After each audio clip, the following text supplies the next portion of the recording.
with that, I would love for Jen to take us home as our last speaker. And I'm hoping that you guys can stay on for just a little bit longer until Jen finishes up, and then we wrap up and close.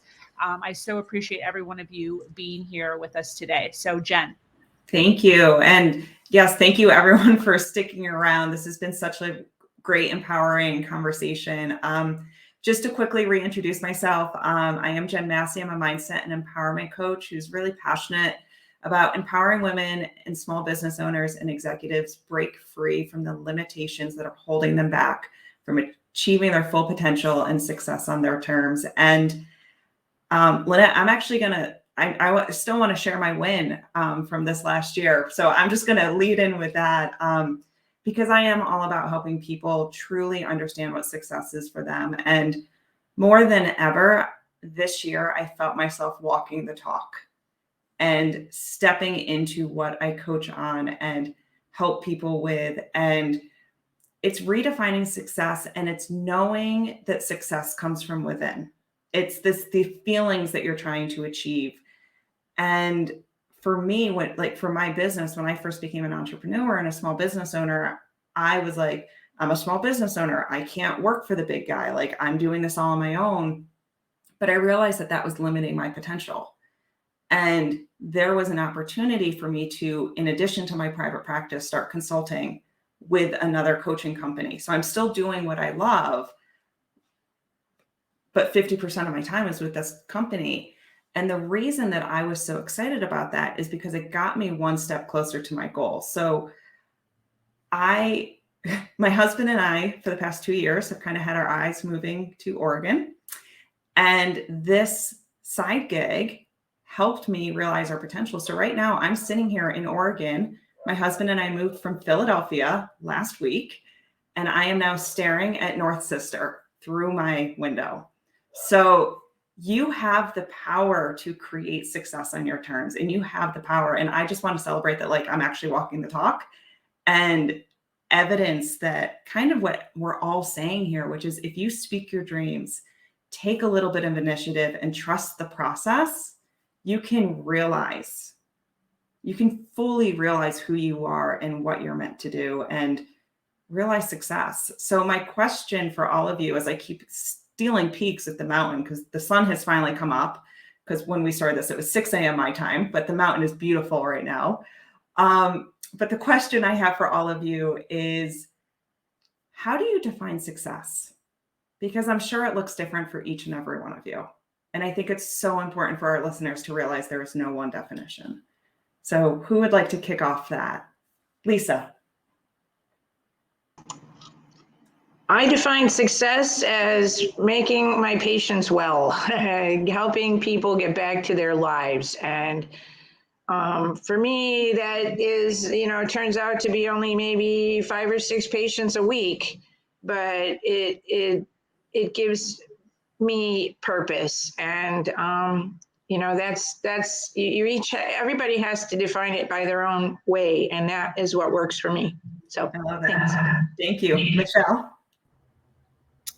So success is, like Lisa said, it's your purpose, it's your passion. So many people get wrapped up in the money aspect.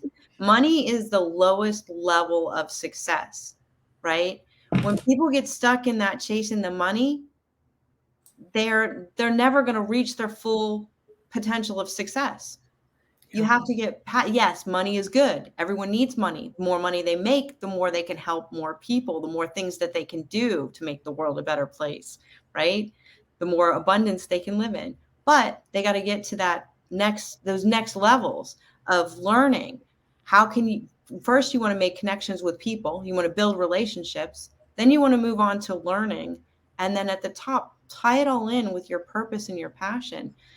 If you do those in those steps, then you're able to fulfill your purpose, have your success, and help more people. Yeah.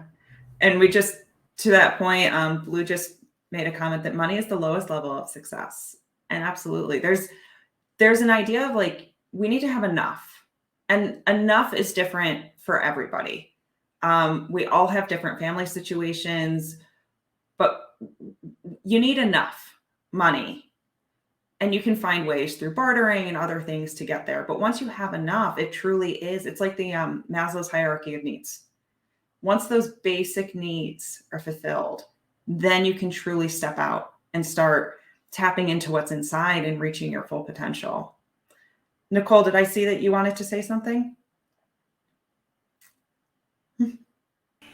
I do, and I love that Michelle brought that up, that money is the lowest form of success. And I know that I also said that my biggest success this year was hitting the 6 figures, but that only came to me because I let go of being inside the box and let go of reaching for that goal, this financial goal, right? It became when I was fully aligned with my purpose, when I fully dropped into, again, not worrying about who was I polarizing and pushing away because I said fuck a lot. Well, I say fuck a lot, and so does my 4-year-old. And if you're offended by that, well, then we're not your people, you know?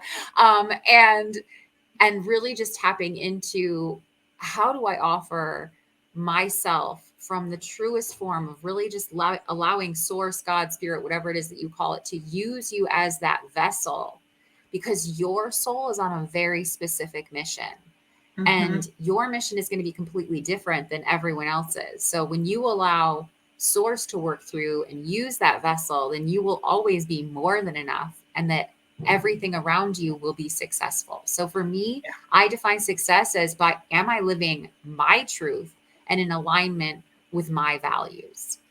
I love that so much. And it really isn't, Sophia, I'll get to you in a second. I just want to comment on Blue's comment that just came in, which is being okay with enough as success as well. And I want to make a point here that is that a lot of people talk about scarcity mindset and abundance mindset.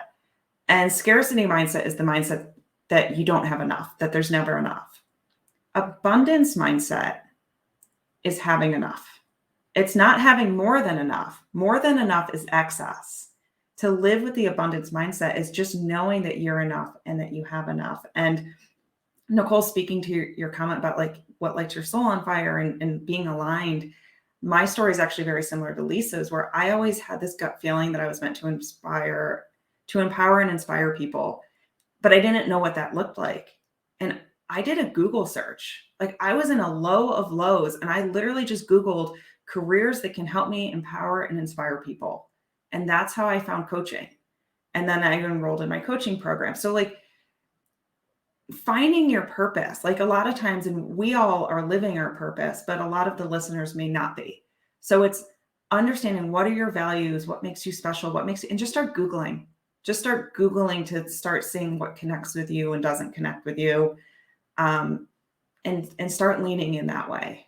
Sophia. That's so good, Jen.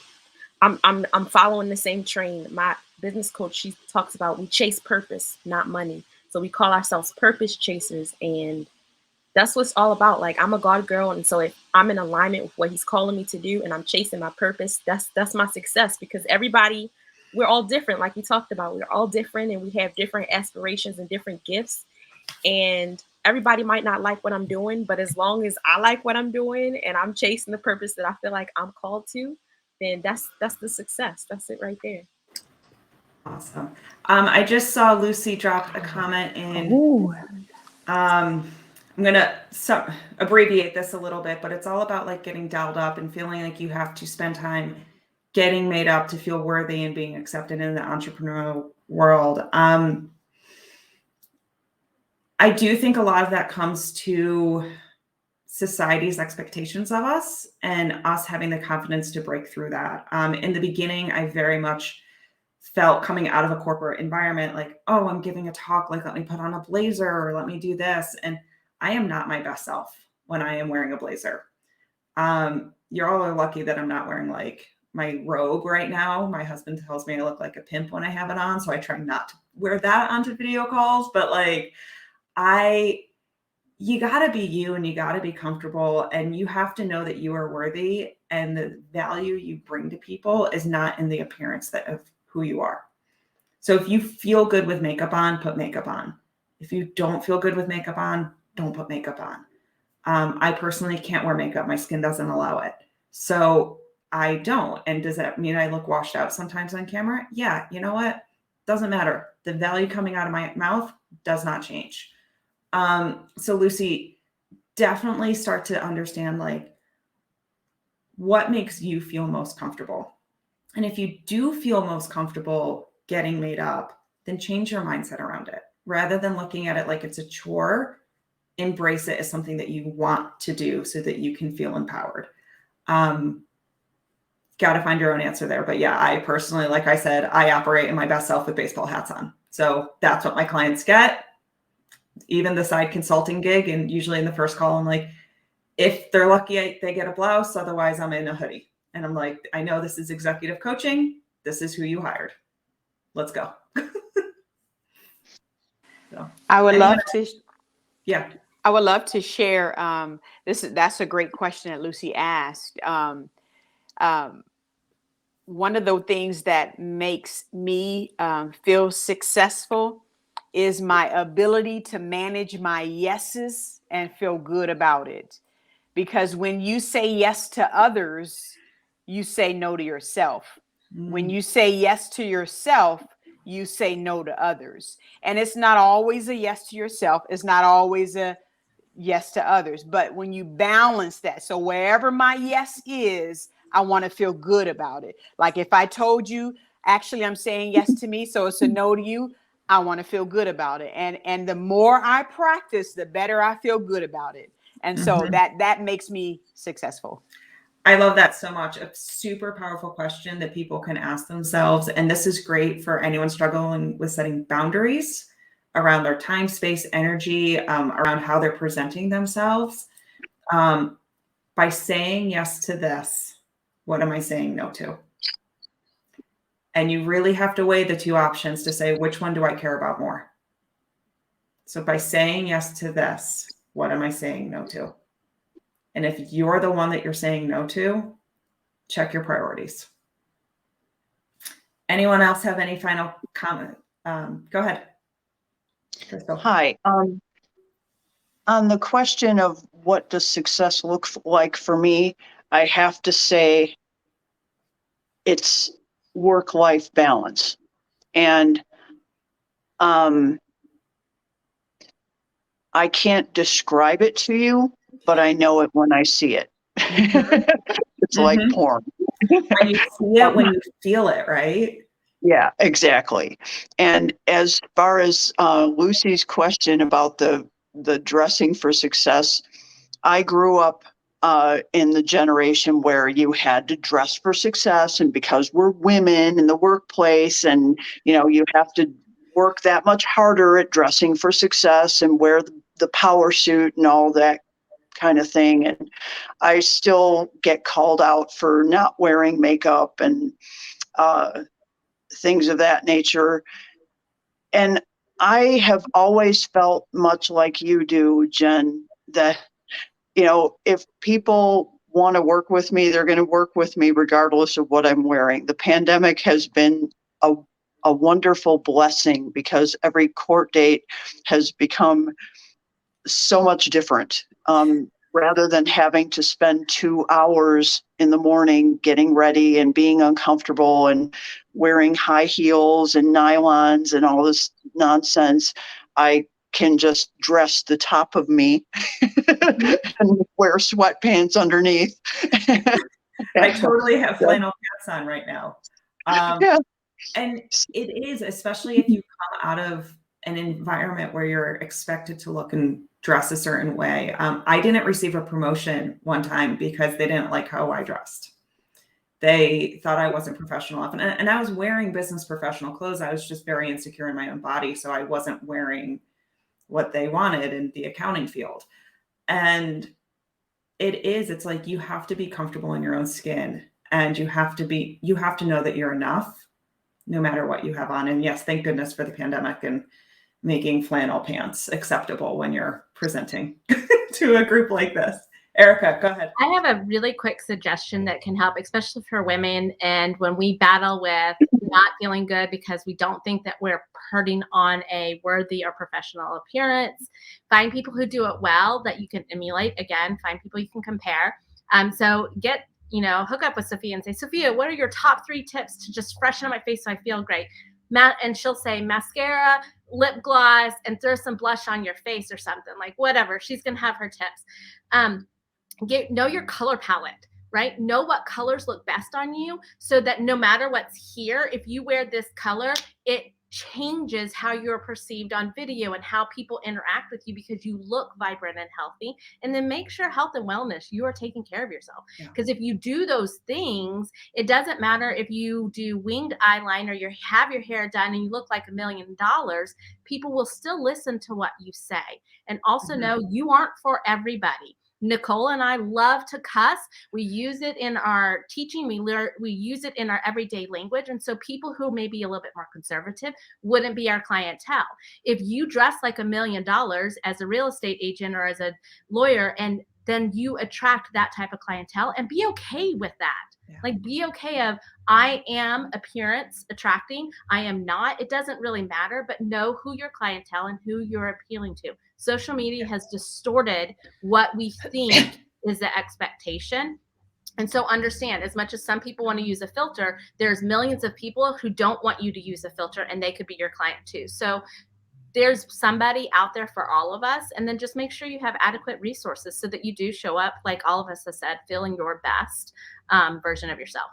Yeah. And I would love to just point out, and then Sabrina, I saw you pop on, and Sequoia has her hand up as well, that women are looking for permission to be more comfortable in their own skin. And if you can lead by example and use the power you have as an entrepreneur and a small business owner to show up as your most authentic self, whatever that looks like, whether it's a power suit, whether it's a tank top, like, it doesn't matter. What we're looking for is permission to show up as our most authentic self and finding our people, Erica, like you said. So it's be comfortable in your own skin, give yourself and give other women permission to show up in an environment and in clothes that make them feel good about themselves. So they're not like, I don't know. Anyways, Sequoia. I think it's really interesting that we're having this conversation on this panel because entrepreneurship is all about breaking free and not listening to other people. And so I challenge you to take that entrepreneurial spirit that we were talking about at the beginning and put that into what you wear and how you show up in the world, and just do what feels good to you. I mean, I made the conscious choice to wear pajama pants to this panel because it felt appropriate to be on the entrepreneurial panel wearing pajama pants. And so as entrepreneurs, like, we get to choose how we show up. We get to choose what we wear and, you know, what we say and the vernacular that we use and the messaging. And so, you know, that corporate mindset, that working for someone else mindset comes through in more ways than just work ethic and how we work. It also shows up in how we show up and how we talk and all these other places. So I challenge you to find that entrepreneurial spirit and let it shine through in every avenue of your life. Well said. Yes. Way to wrap us up. Yes. And I also want to mention, I actually dealt with this a lot because, you know, YouTube, I've been on YouTube for now 7 or 8 years. And one of the issues that I was having is not getting on as much as I wanted to get on because I always felt like my hair and my makeup had to be on before I actually went on. And what I actually did is I was getting so frustrated with like the time management, especially with these curls and then making sure that they look all beautiful before getting on, is I actually made a commitment to do 52 videos, 52 days in a row with zero makeup. I'm like, that's it. I'm going to do it exactly the way the men do it. I'm just going to shower and show up.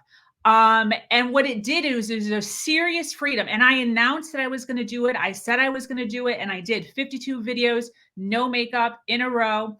And what was awesome about it is when I started wearing makeup again, it was actually originally 30 days, by the way. It was 30 days. I was going to do 30 days, no makeup and 30 videos. And I wound up going over that because it was just so easy. It was so awesome. It was so like liberating for me just to be like, this is my face. Like, this is what my actual face looks like. This is what my actual hair looks like. And what was awesome about it is when I did start to incorporate makeup again, not only did I use less makeup, but then it was easy to do on and off, because by 52 days in a row, everybody who sees me, you know, who like enjoys my content, definitely saw me at least a couple of times during that 52 reign. So there was no like worriness of like, oh my gosh, what if that one person that was supposed to be my client and I'm like scaring them right now? They saw me, everyone saw me. So I could then at that point do my makeup or not do my makeup, and everything was fine. And the awesome thing too about inviting you beautiful ladies on, you know, now that I'm doing podcasts with guests and stuff, is the flexibility. I always tell everybody, listen, we're comfortable. You can drink coffee, you can relax on your couch, you can be in your car, like I don't care. And that gives me the flexibility to be able to have my hair up in a bun and have no makeup on and not be apologetic for it. There's been a few times when I show up and the guest is looking like legit and I'm like, hello, feeling a little bit underdressed here. But it is what it is. It is what it is. And I feel comfortable in that. So I totally understand. I want to thank you ladies so much for being here. I so appreciate your time that you took on a Saturday morning. I appreciate everything that you gave to this. I certainly hope that you guys will be open and willing to do more impact panels with me as the season goes. For those of you listening live, there's still so many people listening live. I so appreciate you guys being here.